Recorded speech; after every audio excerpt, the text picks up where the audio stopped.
नमस्कार दोस्तों, मैं राहुल मिश्रा और मैं आप सभी का एक बार फिर से स्वागत करता हूं आपके अपने चैनल माई पाठशाला में और पाठशाला रेलवे एग्जाम में। उम्मीद करता हूं कि आप सभी बेहतर होंगे, स्वस्थ होंगे और सुबह के 5 बज गए हैं और करंट अफेयर्स आपके सामने हाजिर है और आप देख भी रहे होंगे। फिलहाल तारीख है 20 मई और आज के हमारे इंपॉर्टेंट करंट अफेयर्स आपके सामने हाजिर हो गए हैं। करंट अफेयर्स करने से पहले मैं एक छोटी सी उधेड़ बुन में हूं। क्या आप मेरी मदद कर सकते हैं? अगर मदद करें तो कमेंट सेक्शन पर लिखकर जरूर बताइएगा। जैसा कि आप सभी को पता है कि ये करंट अफेयर जैसा आप देख रहे हो ऐसा नहीं आता था। मैं आपके सामने आया करता था और उसके लिए मुझे स्टूडियो से रिकॉर्डिंग करनी पड़ेगी। लेकिन जब ये मैं सोच रहा था कि स्टूडियो से रिकॉर्डिंग शुरू की जाए, तब मैंने एक बार ये भी सोचा कि क्यों ना इससे पहले मैं आपसे बातचीत कर लूं। क्योंकि इस तरह से जब आप करंट अफेयर देखते हो, मैं भले ही आपको नजर ना आऊं, लेकिन आपको जो स्लाइड है, जो कंटेंट है हमारा, वो बहुत प्रॉपर तरीके से नजर आता है। तो अगर आप इसी के पक्ष में हैं कि सर ऐसे ही करंट अफेयर्स चलने दीजिए, तो ऐसे ही चलने देते हैं। लेकिन अगर आप चाहते हैं कि नहीं नहीं, मैं आपके सामने लाइव आऊं, मैं आपको देखूं, तो आप समझिए ना मेरी उधेड़बुन क्या है। तो मेरी मदद जरूर करिएगा, कमेंट सेक्शन पर लिखकर जरूर बताइएगा। मुझे आपके जवाब का इंतजार रहेगा। मैं दिन भर मोबाइल अपना हाथ में लिए रहूंगा और ये देखता रहूंगा कि आपके कमेंट क्या आ रहे हैं।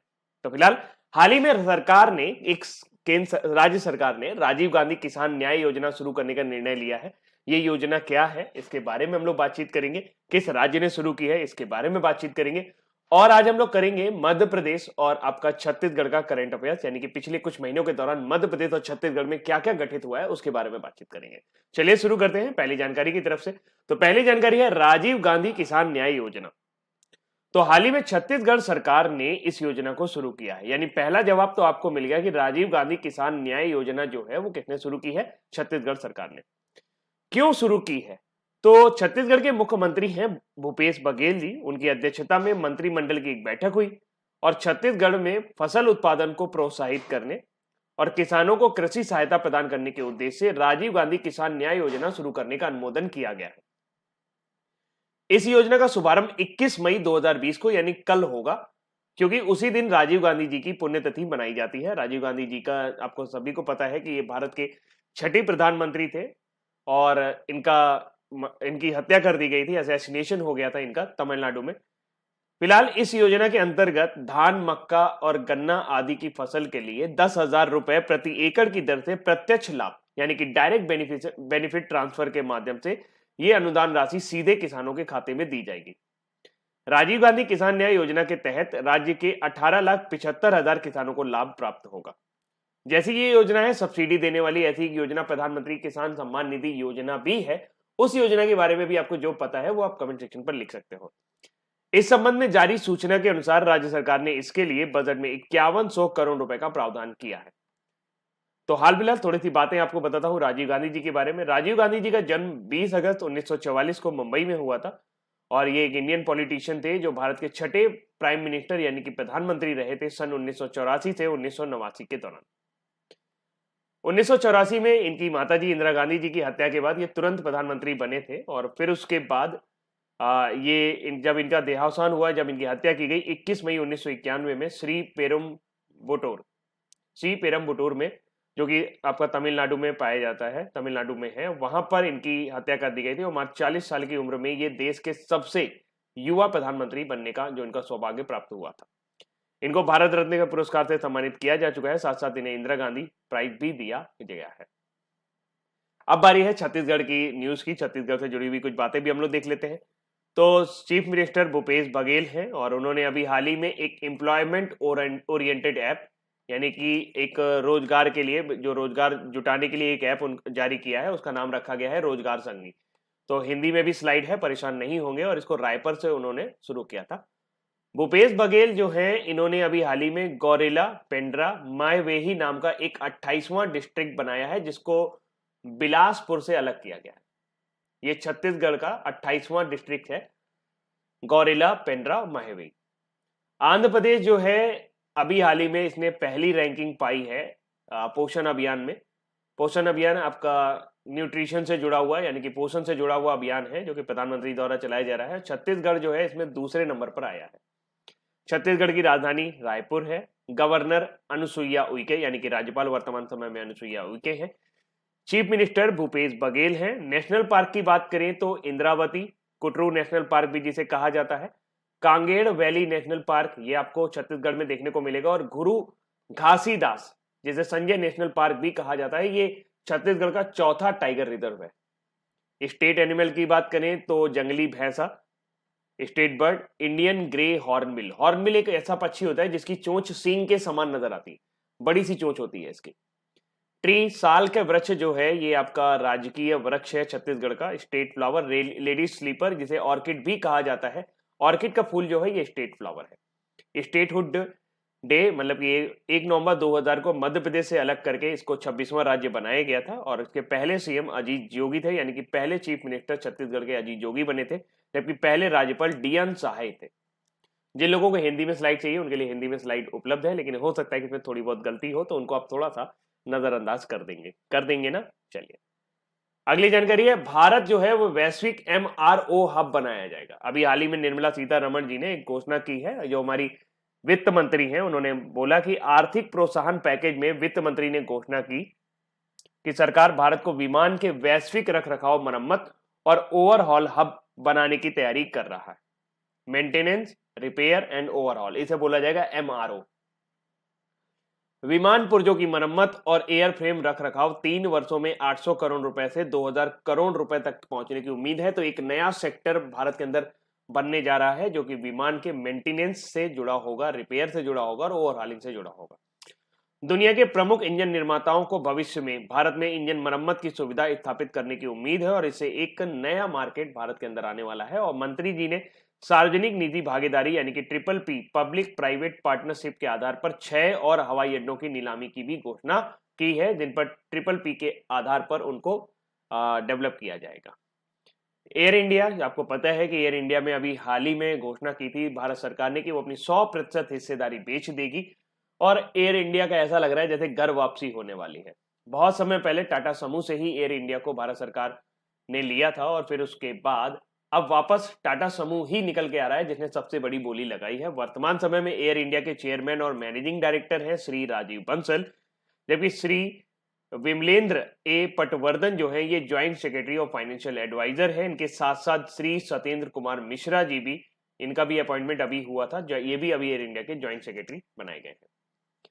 अगली जानकारी भी उसी घोषणा से जुड़ी हुई है कि एक बड़ी खबर सामने आ रही है कि वित्त मंत्री द्वारा घोषित प्रोत्साहन उपायों में से एक अपनी मेक इन इंडिया पहल के तहत रक्षा उत्पादन को बढ़ावा दिया जा रहा है, और अब स्वचालित मार्ग यानी कि ऑटोमेटिक रूट में प्रत्यक्ष विदेशी निवेश यानी कि फॉरेन डायरेक्ट इन्वेस्टमेंट जो है उसकी सीमा 49% से बढ़ाकर 74% कर दी गई है।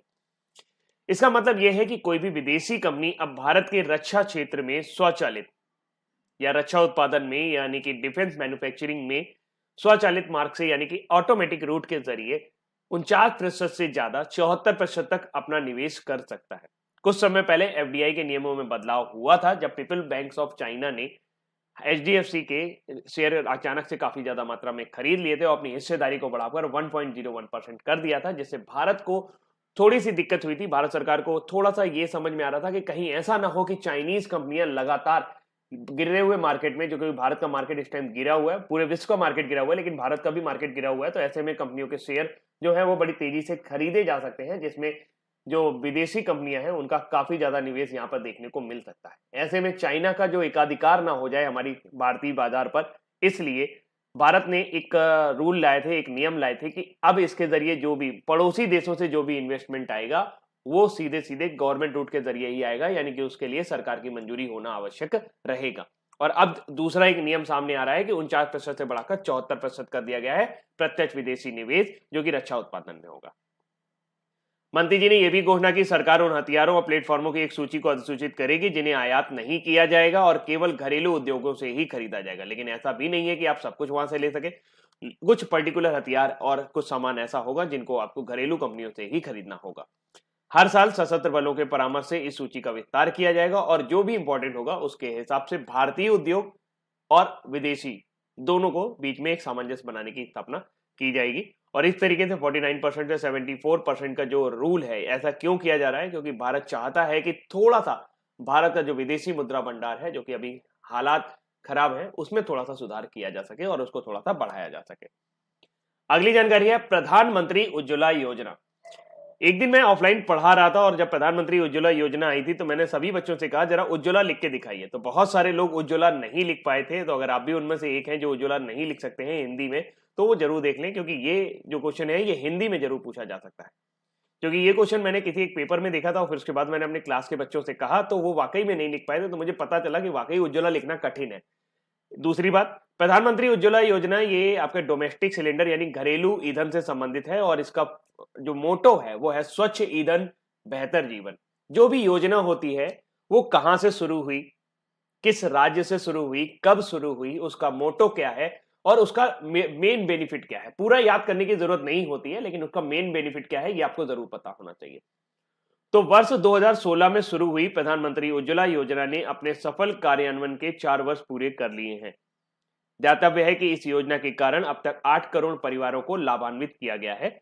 इस अवसर पर केंद्रीय पेट्रोलियम एवं प्राकृतिक गैस मंत्री ने कहा कि अब तक प्रत्यक्ष लाभ हस्तांतरण यानी कि डायरेक्ट बेनिफिट ट्रांसफर, जिसे हम डीबीटी भी कहते हैं, के माध्यम से लाभार्थियों के खाते में 8,432 रुपए से अधिक की राशि हस्तांतरित की गई है ताकि इस सुविधा का लाभ उठाने में कोई कठिनाई ना हो। मुझे लगता है कि 8,432 करोड़ रुपए होना चाहिए, है ना। तो पर्टिकुलर किसी एक आदमी के खाते में बोला जा रहा है शायद यहाँ पर। बीपीएल अर्थात बिलो पॉवर्टी लाइन यानी गरीबी रेखा से नीचे जीवन यापन करने वाले परिवारों की महिलाओं को निःशुल्क एलपीजी कनेक्शन देने के लिए प्रधानमंत्री की अध्यक्षता में आर्थिक मामलों की मंत्रिमंडलीय समिति ने 10 मार्च 2016 को प्रधानमंत्री उज्ज्वला योजना को स्वीकृति दी थी। इस योजना की शुरुआत 1 मई 2016 को उत्तर प्रदेश के बलिया जिले से हुई थी। इस योजना में नया एलपीजी कनेक्शन उपलब्ध कराने के लिए 1600 रुपए की नगद सहायता देना शामिल है और यह सहायता राशि केंद्र सरकार द्वारा उपलब्ध कराई जाती है। तो प्रधानमंत्री उज्ज्वला योजना शुरू हुई 1 मई 2016 को उत्तर प्रदेश के बलिया जिले से। इसका मोटो है स्वच्छ ईंधन बेहतर जीवन। अगली जानकारी है कोरोना वायरस के लिए एक वैक्सीन नजर आई है जिसके पहले पॉजिटिव रिजल्ट नजर आ रहे हैं, यानी शायद हमें लग रहा है कि हमें वैक्सीन मिल गई है। इस वैक्सीन का नाम है Moderna. Moderna corona virus vaccine SARS यानी कि सेवियर एक्यूट रेस्पिरेटरी सिंड्रोम जो कि कोव-2 वायरस, इस वायरस का नया नाम जिसे कोविड-19 के नाम से भी जानते हैं, के खिलाफ प्रतिरक्षा प्रतिक्रिया उत्पन्न करके सकारात्मक परिणाम दिखाने वाला दुनिया में पहला वैक्सीन बन गया है। mRNA 1273 वैक्सीन को अमेरिका के बायोटेक्नोलॉजी फर्म मॉडर्ना इंक द्वारा राष्ट्रीय स्वास्थ्य संस्थान NIH के सहयोग से विकसित किया गया है। संयुक्त राज्य अमेरिका में 8 लोगों के पहले बैच को टीके की 2 खुराक प्राप्त दी गई और जिनके सकारात्मक परिणाम दिखाई देने लगे थे और बाद में उनके अंदर अच्छी खासी एंटीबॉडी डेवलप हो गई थी, यानी कि रोग प्रतिरक्षा प्रणाली उनके अंदर अच्छी हो गई थी। तो अगर आपसे पूछा जाए कि पहली वैक्सीन जो पॉजिटिव रिस्पांस दिखा रही है वो क्या है, मॉडर्ना वैक्सीन नाम दिया गया है इसको। किसने बनाई है? अमेरिका के बायोटेक्नोलॉजी फर्म मॉडर्ना इंक द्वारा राष्ट्रीय स्वास्थ्य संस्थान के सहयोग से इसे विकसित किया गया है। एक अपॉइंटमेंट से जुड़ी हुई न्यूज है कि राजेश गोयल जो हैं उन्हें डीजी बनाया गया है नारेड को।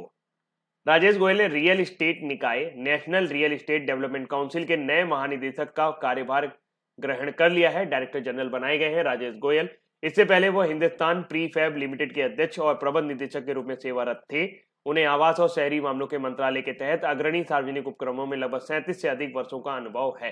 तो राजेश गोयल अपॉइंट किए गए हैं director general national real estate development council, जिसका काम है रियल एस्टेट से जुड़ी हुई जो भी भ्रांतियां हैं, रियल एस्टेट से जुड़ी हुई जो भी समस्याएं हैं उनको दूर करने का प्रयास करना। अगली जानकारी है 7वां LCU। LCU का मतलब होता है लैंडिंग क्राफ्ट यूटिलिटी शिप।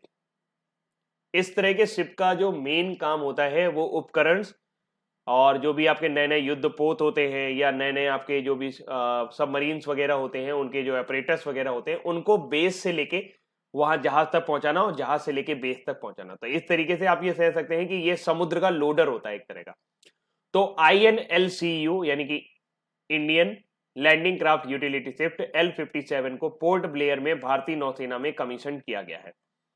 इस युद्धपोत का निर्माण garden reach ship builders and engineers limited द्वारा किया गया है। INLCU L57 LCU मार्क 4 श्रेणी का 7वां युद्धपोत है।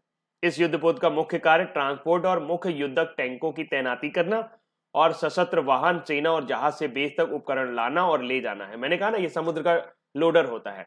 एलसीओ मार्क 4 श्रेणी का पहला युद्धपोत INLCU L51 को मार्च 2017 में भारतीय नौसेना में कमीशन किया गया था। तो पहला पोत आया था 2017 में और अब हमें तक कितने मिल चुके हैं? 7 शिप मिल चुके हैं।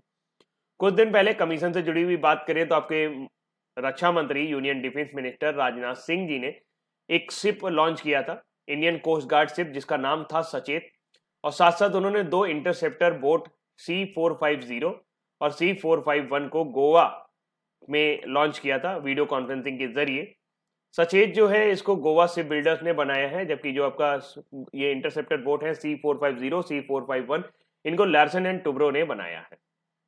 तो इनको भी अभी हाल ही में कमीशन किया गया था। अगली जानकारी है, मध्य प्रदेश ने लॉन्च किया है चरण पादुका अभियान।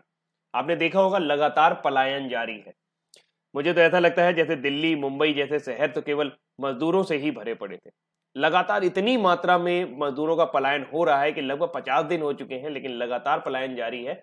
और इसी बीच हमें कई दुखद भरी खबरें भी देखने को मिली कि कई विचलित कर देने वाली फोटो भी हमें देखने को मिली कि कई मजदूर हैं जो मीलों पैदल चलते चले आ रहे हैं, ऐसे में उनकी चप्पलें भी घिस गई हैं। तो अपनी तरह का एक नया प्रयास जो है वो मध्य प्रदेश सरकार द्वारा नजर आ रहा है कि उन्होंने चरण पादुका नाम का अभियान शुरू किया है और इस अभियान के तहत उन मजदूरों को जूते और चप्पल भेंट किए जाएंगे जो नंगे पांव जा रहे हैं। मतलब जाएंगे वो नंगे पांव, मतलब उनको पैदल ही जाना पड़ेगा। अरे कम से कम बसें चलवा दो यार उनके लिए, ताकि उनका दर्द कम हो सके। इंदौर के राव पुलिस स्टेशन से शुरू होकर राज्य के अधिकांश स्थानों द्वारा पुलिस द्वारा चरण पादुका अभियान चलाया जा रहा है और उन लोगों को जो नंगे पैर जा रहे हैं, जिनके चप्पल और जूते सही नहीं है, उनको चप्पल और जूते प्रदान किए जाएंगे। तो ये एक तरह का मुझे कुछ खास अभियान लगा नहीं, मतलब मुझे नहीं, ये मेरा पर्सनल ओपिनियन है कि मुझे नहीं लग रहा है ये कुछ खास इससे मदद होगी।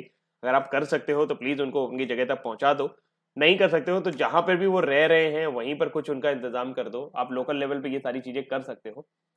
फिलहाल सरकार है, क्या कर सकते हैं। अगली जानकारी की तरफ चलते हैं और यह है मध्य प्रदेश न्यूज, जो कि पिछले कुछ महीनों के दौरान घटनाएं घटी हैं। भारत का पहला ई वेस्ट क्लिनिक, हिंदी में भी है, हिंदी बाद में लेकिन इंग्लिश पहले। और पहला ई वेस्ट क्लिनिक जो है ये भोपाल में खोला गया। ई वेस्ट यानी कि ई कचड़ा क्लिनिक जो है वो भोपाल में खोला गया। इसमें जो आप मोबाइल फेंक देते हो, पेजर फेंक देते हो, पेजर का तो जमाना ही चला गया, लैपटॉप फेंक देते हो, मतलब फेंकते नहीं हो, जब खराब हो जाता है तब फेंकते हो, तो वो जो कचड़े के फॉर्म में आ जाता है तो उसे यहां पर उसको रिसाइकिल किया जा सकता है। ये पहला ऐसा क्लिनिक है जो भोपाल में खोला गया। मध्य प्रदेश सरकार ने एक अपने यहाँ अपने सभी स्कूलों में एक चीज कंपलसरी की है कि वहां संविधान की प्रस्तावना जो पढ़ना होगा वो अनिवार्य कर दिया है। यानी मध्य प्रदेश के सभी स्कूल में बच्चों को प्रस्तावना जरूर पढ़ाई जाएगी। हम भारत के नागरिक, संप्रभु, संप्रभुता, मुझे याद नहीं है, ऐसा ही प्रियम्बल है कॉन्स्टिट्यूशन का, यानी कि हमारे संविधान की जो प्रस्तावना है वो मध्य प्रदेश में पढ़नी जरूरी है। स्वच्छ सर्वेक्षण लीग 2020 में इंदौर ने अगेन टॉप किया था। जो भी 10 लाख से अधिक पॉपुलेशन वाले सिटी हैं उनमें सबसे स्वच्छ शहर जो है वो इंदौर नजर आया था। सिंगर सुमन कल्याणपुर और म्यूजिक डायरेक्टर कुलदीप सिंह को अभी हाल ही में मध्य प्रदेश सरकार द्वारा लता मंगेशकर अवार्ड 2017 और 2018 के लिए दिया गया था। 2017 के लिए सुमन कल्याणपुर को मिला था, 2018 के लिए कुलदीप सिंह को मिला था। चिली चाचा का नाम सुना है? जी हाँ, चिली चाचा ये मस्कट रहे हैं, मस्कट यानी कि शुभंकर रहे हैं निमाड़ चिली फेस्टिवल के। निमाड़ चिली फेस्टिवल को देश की सबसे अच्छी चिली माना जाता है 2020, और ये अभी हाल ही में खरगोन, कासरावाड़ एक जगह पड़ती है खरगोन डिस्ट्रिक्ट में मध्य प्रदेश में, वहां पर इसको मनाया गया था। मध्य प्रदेश ने पहला प्लेस बनाया है, यानी कि मध्य प्रदेश पहले स्थान पर है प्रधानमंत्री मातृत्व वंदना योजना के इम्प्लीमेंटेशन में, और इंदौर जो है इसमें बेस्ट परफॉर्मर नजर आया है। मध्य प्रदेश के मुख्यमंत्री जी ने अभी हाल ही में नेशनल वाटर कॉन्फ्रेंस यानी कि राष्ट्रीय जल सम्मेलन का उद्घाटन किया था भोपाल में। तो राष्ट्रीय जल सम्मेलन इस बार कहां हुआ था? भोपाल में। और 3 दिन का नमस्ते ओरछा फेस्टिवल का जो संबंध है ये भी आपका मध्य प्रदेश से ही है। आंध्र प्रदेश, जैसा कि अभी मैंने आपको बताया था कि ये पहला है, देश में पहला स्थान पाया है इसने ओवरऑल इंप्लीमेंटेशन ऑफ पोषण अभियान के इंप्लीमेंटेशन में आंध्र प्रदेश का पहला स्थान है। छत्तीसगढ़ दूसरे नंबर पर है, जबकि मध्य प्रदेश आपका तीसरे नंबर पर नजर आया है। इंदौर जो है ये पहला शहर बना जिसने अपने जो सिटी है उसको सैनिटाइज करने के लिए ड्रोन का इस्तेमाल किया था कोविड-19 के दौरान। मध्य प्रदेश सरकार ने अभी हाल ही में चीफ मिनिस्टर योद्धा कल्याण योजना शुरू की थी, जो कि आंगनवाड़ी कार्यकर्ता हैं उनको लाभ प्रदान करने के लिए। इसके अलावा मध्य प्रदेश सीएम शिवराज सिंह चौहान जी ने अभी हाल ही में जीवन शक्ति योजना शुरू की है, ताकि जो इम्यूनिटी सिस्टम, जो महिलाएं हैं उनको सशक्त बनाया जा सके और उनको रोजगार वगैरह प्रदान किया जा सके, तो उनके जीवन में शक्ति लाई जा सके। तो जीवन शक्ति योजना उससे संबंधित है। मध्य प्रदेश सरकार द्वारा एक और योजना लॉन्च की गई है, जीवन अमृत योजना। ये योजना जो है, ये जो भी लोग हैं और कोविड-19 से जो भी वर्कर और असिस्टेंट लड़ रहे हैं, उनकी इम्यूनिटी सिस्टम को बढ़ाने से जुड़ी हुई योजना है और उनको कुछ अच्छे प्रकार के पोषक पदार्थ दिए जाने की योजना थी। कैपिटल मध्य प्रदेश की भोपाल है। स्टेट एनिमल बारहसिंगा है। स्टेट ट्री बनियान यानी कि आपका बरगद। स्टेट फ्रूट मैंगो, आम जो है आपको मध्य प्रदेश में काफी खाने को मिलेगा। शिवराज सिंह चौहान जो है वर्तमान समय में चीफ मिनिस्टर हैं। गवर्नर लालजी टंडन है। स्टेट फ्लावर सैक्रेड ट्री है, जिसे आप टेसू भी कह सकते हो। तो टेसू के फूल जो है वो आपके स्टेट फ्लावर है। और इसके अलावा स्टेट बर्ड जो है इंडियन पैराडाइज फ्लाई कैचर है। ये आपका यहाँ का स्टेट बर्ड है, यानी कि राष्ट्रीय पक्षी है। अगली जानकारी की तरफ चलेंगे तो बुंडेसलीगा जो है ये पहला मेजर स्पोर्ट इवेंट बन गया है जो कोविड-19 के बाद खुला है। यानी कि कोविड-19 के बाद जो पहला स्पोर्ट इवेंट शुरू हुआ है वो है बुंडेसलीगा। तो जर्मनी का Bundesliga primary football league lockdown के बाद फिर से शुरू होने वाला दुनिया का पहला प्रमुख खेल कार्यक्रम बन गया है। बुंडेसलीगा खेल खाली स्टेडियम में शुरू हुआ। हालांकि जो स्टेडियम है उसमें 80,000 से अधिक दर्शकों को रखने की क्षमता थी। यहाँ खिलाड़ी लिखा हुआ है, दर्ज कर लीजिएगा। बुंडेसलीगा का मतलब होता है फेडरल लीग और सप्ताह में 2 बार खिलाड़ियों का परीक्षण किया जा रहा है। खेलों में भाग लेने वाली टीमों को संगरोध यानी कि क्वारंटाइन के तहत रखा गया था और टीमों ने अलग अलग समय पर मैदान में प्रवेश किया और उसके बाद यहाँ पर खेल शुरू हुआ। तो जर्मनी का बुंडेसलीगा पहला एक ऑफिशियल मेजर स्पोर्ट इवेंट है जो कि कोविड-19 के बाद रिज्यूम हुआ है। अब बारी है हमारे न्यूज फटाफट की। अभी कोई कहीं नहीं निकल पा रहा, लेकिन रिसर्चर्स कहीं ना कहीं से कुछ ना कुछ खोज निकालते हैं। तो एक खबर आ रही है कि ट्विटर के माध्यम से एक परजीवी कवक की खोज की गई और इसका नाम रखा गया है ट्रॉगलामीज ट्विटरी। ट्रॉगलामीज ट्विटरी जो है ये ट्विटर के माध्यम से खोजी गई है, इसलिए इसको ट्विटर बोला गया है। यह खोज राष्ट्रीय प्राकृतिक इतिहास संग्रहालय के जीव विज्ञानी और एसोसिएट प्रोफेसर एना सोफिया रोबेलारेना की थी। वर्ष 2018 के ट्विटर पर वर्जीनिया टेक के अमेरिकी सहयोगी डेरेक हेनन द्वारा साझी किए गए उत्तरी अमेरिकी मिलीपेट की एक तस्वीर पर ठोकर खाई, मतलब वहां से इन्होंने इसको पता लगाया है, ठोकर खाई नहीं है। मिलीपेट जो होता है इसे आप कनखजूरा भी कह सकते हैं और इसके कई सारे पैर होते हैं, आप ऐसा भी कह सकते हैं। मतलब इससे कई सारे पैर होते हैं, आपने देखा होगा एक तरह का एक जानवर होता है। उसके ऊपर ये कवक देखने को मिला था, क्योंकि उसके ऊपर कुछ अन्य सामान्य से डॉट्स नजर आ रहे थे और इस अनसमान से जो डॉट्स हैं उन पर ही इस परजीवी का नाम रखा गया और इसका नाम रखा गया ट्रॉगलामीज ट्विटरी। ट्रॉगलामीज ट्विटरी को खोज निकाला है आपके डेनमार्क के कोपेनहेगन शोधकर्ताओं ने। अभी हाल ही में आप सभी को पता है कि टूरिस्ट मंत्रालय जो है, यानी कि हमारा जो पर्यटन मंत्रालय है, वो एक वेबिनार आयोजित कर रहा है हर शहर के बारे में, वो हर प्रदेश के बारे में जो इंपॉर्टेंट चीजें उनको दिखाता है। तो 20वां वेबिनार जो है वो उन्होंने उत्तराखंड पर आयोजित किया था। उत्तराखंड सिंपली हेवन, उत्तराखंड धरती का स्वर्ग। It highlighted the potential of tourism in Uttarakhand two region, namely Kedarkhand जिसे गढ़वाल रीजन कहा जाता है और मनुखंड जिसे कुमायूं रीजन भी कहा जाता है। तो उसको यहाँ पे दर्शन कराए हैं। तो 20वां जो देखो अपना देश वेबिनार सीरीज का है, तो देखो अपने देश में 20वें वेबिनार में आपको उत्तराखंड देखने को मिला है। अगली जानकारी है कोटक महिंद्रा बैंक जो है ये पहला बैंक बन गया है जिसने इंडिया के अंदर वीडियो केवाईसी को अलाउ किया है। वीडियो केवाईसी से जुड़े हुए अभी हाल ही में आरबीआई ने रेगुलेशन जारी किए थे कि अब आपको अपने कस्टमर का केवाईसी का अपडेट करने के लिए उसके पास जाने की जरूरत नहीं है, अब वीडियो के जरिए ही आप केवाईसी अपडेट करा सकते हो। तो Kotak Mahindra bank become first bank in India to allow video know your customer facility for customers opening saving account on Kotak 811 the bank digital banking platform. Kotak 811 में अगर आप अपना अकाउंट खोलना चाहते हैं तो उसमें आप फ्री में ही सेविंग अकाउंट खोल सकते हैं। बस इस ऐप को डाउनलोड कर लीजिए और उसके अंदर केवाईसी अपडेट करिए और आपका बैंक अकाउंट खुल जाएगा। अब बारी है आज के हमारे वन लाइनर की। हाल ही में आर्थिक प्रोत्साहन पैकेज में यह घोषणा की गई थी कि भारत को वैश्विक एमआरओ हब बनाया जाएगा। इस संदर्भ में एमआरओ किस क्षेत्र से जुड़ा हुआ है? तो एमआरओ का मतलब है विमानन क्षेत्र, maintenance, repairing and overhauling.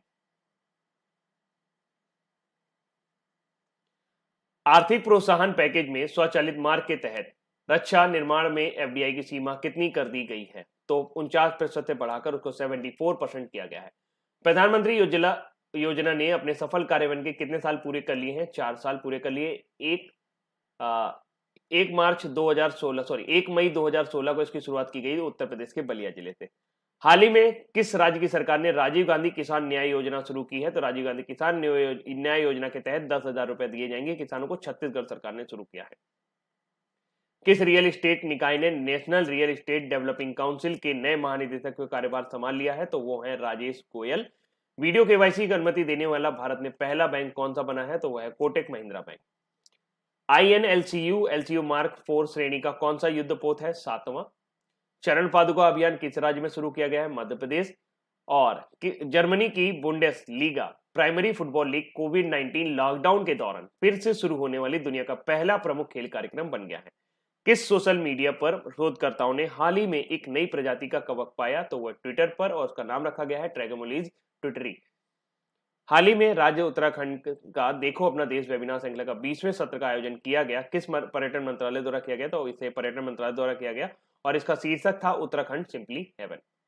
Corona virus vaccine SARS-CoV-2 virus कोविड-19 के खिलाफ प्रतिरक्षा प्रतिक्रिया उत्पन्न करके सकारात्मक परिणाम दिखाने में वाला दुनिया में पहला वैक्सीन बन गया है। उसका नाम क्या है? उसका नाम है मॉडर्ना। तो चलते हैं क्विज की ओर, और ताकि आपको अच्छे तरीके से याद हो जाए, किस सोशल मीडिया पर शोधकर्ताओं ने हाल ही में एक नई प्रजाति का कवक पाया है? तो वह है ट्विटर पर। ट्विटर के जो संस्थापक हैं वो है जैक डोर्सी। 2006 में उन्होंने ट्विटर की स्थापना की थी। हाल ही में आर्थिक प्रोत्साहन पैकेज में यह घोषणा की गई थी कि भारत को वैश्विक MRO का हब बनाया जाएगा। इस संदर्भ में MRO किस क्षेत्र से जुड़ा हुआ है? तो यहाँ पर वो आपका एविएशन सेक्टर यानी कि विमानन क्षेत्र से जुड़ा हुआ है। आर्थिक प्रोत्साहन पैकेज में स्वचालित मार्ग के तहत रक्षा निर्माण में FDI की सीमा कितनी कर दी गई है? तो 49% से बढ़ाकर उसे 74% पर ले आया गया है। हाल ही में किस राज्य की सरकार ने राजीव गांधी किसान न्याय योजना शुरू की? तो वो है आपका छत्तीसगढ़। प्रधानमंत्री उज्ज्वला योजना के अपने सफल कार्यान्वयन के कितने साल पूरे हो गए हैं? तो 4 साल कंप्लीट हो गए हैं। किसने रियल एस्टेट निकाय national real estate development council के महानिदेशक का पदभार ग्रहण किया है? तो वह है Rajesh Goyal. INLCO L57 LCO mark 4 श्रेणी का कौन सा युद्धपोत है? 7वां युद्धपोत है। चरण पादुका नाम का अभियान किस राज्य में शुरू किया गया है? तो ये मध्य प्रदेश सरकार द्वारा शुरू किया गया है। और हाल ही में जर्मनी का बुंडेसलीगा प्राइमरी फुटबॉल लीग कोविड-19 लॉकडाउन के बाद फिर से शुरू होने वाला दुनिया का पहला प्रमुख खेल कार्यक्रम बन गया है। कोरोना वैक्सीन SARS-CoV-2 वायरस कोविड-19 के खिलाफ प्रतिरक्षा प्रतिक्रिया उत्पन्न करके सकारात्मक परिणाम दिखाने वाला दुनिया का पहला वैक्सीन बना है और उसका नाम है मॉडर्ना। हाल ही में राज्य उत्तराखंड का देखो अपना देश वेबिनार श्रृंखला 20वें सत्र का आयोजन किया गया पर्यटन मंत्रालय द्वारा। उसका शीर्षक क्या था? उसका शीर्षक था Uttarakhand simply heaven. Video KYC की अनुमति देने के लिए भारत में पहला बैंक कौन सा बन गया है? तो वो है कोटक महिंद्रा। और दोस्तों ये थे आज के हमारे इंपॉर्टेंट करंट अफेयर्स। उम्मीद करता हूं कि ये करंट अफेयर्स आपको पसंद आए होंगे। वीडियो को लाइक करना मत भूलिएगा, और भूल भी जाइएगा तो जब याद आए तब लाइक कर दीजिएगा। तो अभी के लिए इतना ही। Thank you so much. Bye bye. ध्यान रखिएगा अपना।